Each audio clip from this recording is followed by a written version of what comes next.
Now, being goofy doesn't mean you've committed a crime. All right? So I tried that case and won and got a not guilty. And I probably lost about 10 pounds by the end of the trial. And I remember in my closing, I wrote all my notes down, and I was sweating so much my sweat started smearing the ink in the paper, and I couldn't even read it. But the key, and the reason I think I won, is because I impeached the Chicago police officer with inconsistent statements, and I believe he lied. And that threw the whole case up for grabs. My co-counsel, who had a winnable case, pled his client guilty, and he went to prison for years. So when it was over, my co-counsel said, "Jeff, how did you win that case? What did you do?" And I said, "I don't know. I have no idea what I did. I don't know. I just tried the case. Maybe God did it. I don't know. 2 eyewitnesses. I don't know. But the guy's not guilty." I said, "My question is, why did you plead your client guilty and send him to prison for a crime he probably didn't commit?" And the guy said, "You got a lot to learn. I'm not going to try a case for a bond slip." You get what's going on? So here's a guy who probably went to prison because his lawyer wouldn't try the case because he wasn't getting enough money. These are some of the problems we have here. And it just seems to never end. It's sort of a pattern, a non-ending pattern. I had a lawyer came to see me whose daughter was kidnapped.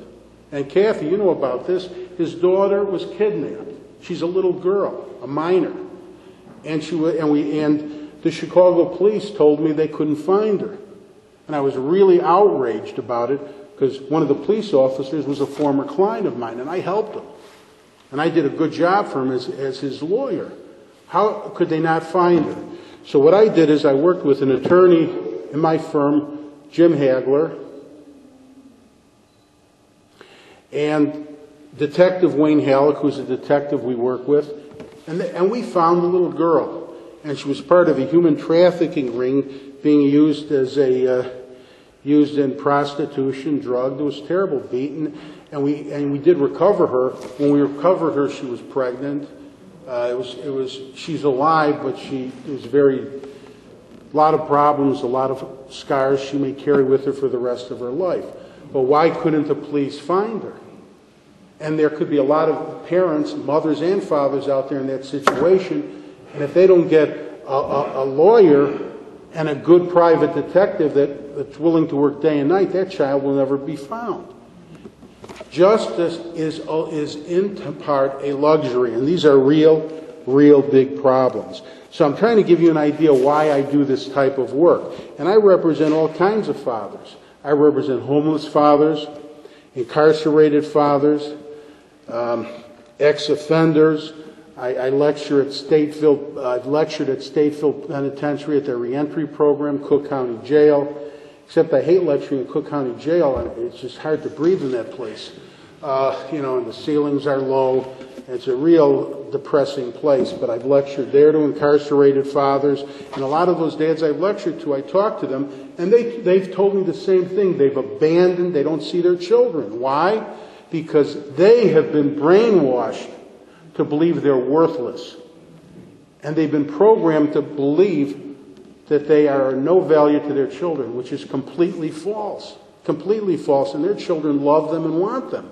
But they've been programmed and beaten down so badly, they need to be empowered, not beaten into the ground. But the problem is, with that type of programming, they walk away from their children when they shouldn't, and their children need them. And what's the most reliable predictor of crime in America? Father absence. So if you destroy the bond between good incarcerated fathers and their children, you increase the likelihood their children will end up incarcerated. And that's something that's very significant and something I've discussed on the radio. I have a radio show now on Power 92. It's every Saturday 9 a.m. to 10 a.m. If anybody wants to listen, Saturday 9 a.m. to 10 a.m. It used to be Friday morning, but they've been firing so many people at their radio station, you know, I don't know when I'm going to be on next and with whom.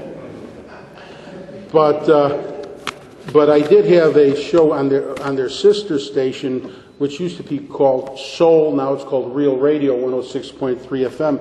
And there I had the honor of interviewing President Obama on many issues. And one issue I snuck in was fatherhood. And if you want to hear President Obama's feelings about fatherhood, you could look at fathersrightsradio.com. And that's where it's archived, fathersrightsradio.com. So basically, who do I represent? I not only represent incarcerated fathers, but I represent lawyers. I have one lawyer as a client now. It's very difficult because he wants to testify he committed a crime. So I'm going to probably have to withdraw from the case and let him testify as his own counsel. He thinks, I don't know what he thinks. But I represent lawyers. I represent doctors. I've represented Twista. And Twista got a lot of bad publicity, and he's a good father. And I remember there were articles in the paper claiming he didn't pay child support. Mary Mitchell wrote an article and made it look like I was hiding his money, which is the craziest thing I've ever heard of, because I'd like to find it.